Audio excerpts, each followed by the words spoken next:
ఆదికాండము 3వ అధ్యాయము. దేవుడైన యెహోవా చేసిన సమస్త భూజంతువులలో సర్పము యుక్తిగలదయుండెను. అది ఆ స్త్రీతో, ఇది నిజమా?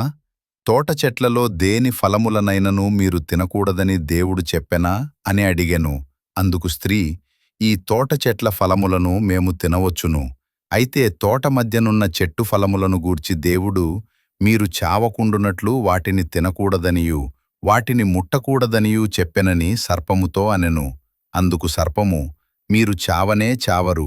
ఏలయనగా మీరు వాటిని తిను దినమున మీ కన్నులు తెరవబడుననియూ మీరు మంచి చెడ్డలను ఎరిగిన వారై దేవతలవలే ఉందురనియూ దేవునికి తెలియునని స్త్రీతో చెప్పగా, స్త్రీ ఆ వృక్షము ఆహారమునకు మంచిదియూ కన్నులకు అందమైనదియూ వివేకమిచ్చుటకు కోరదగినదియునై యుండుట చూచినప్పుడు ఆమె దాని ఫలములలో కొన్ని తీసుకొని తిని తనతో కూడనున్న తన భర్తకును ఇచ్చెను. అతడును తినెను. అప్పుడు వారిద్దరి కన్నులు తెరవబడెను.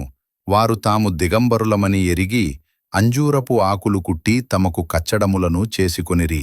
చల్లని వేళను తోటలో సంచరించుచున్న దేవుడైన యెహోవా స్వరము వారు విని, ఆదామును అతని భార్యయు దేవుడైన యెహోవా ఎదుట పడకుండా తోట చెట్ల మధ్యను దాగుకొనిరి. దేవుడైన యెహోవా ఆదామును పిలిచి, నీవు ఎక్కడ ఉన్నావని అడిగెను. అందుకు అతడు, నేను తోటలో నీ స్వరము వినినప్పుడు దిగంబరిగా ఉన్నందున భయపడి దాగుకొంటినెను. అందుకు ఆయన, నీవు దిగంబరివని నీకు తెలిపి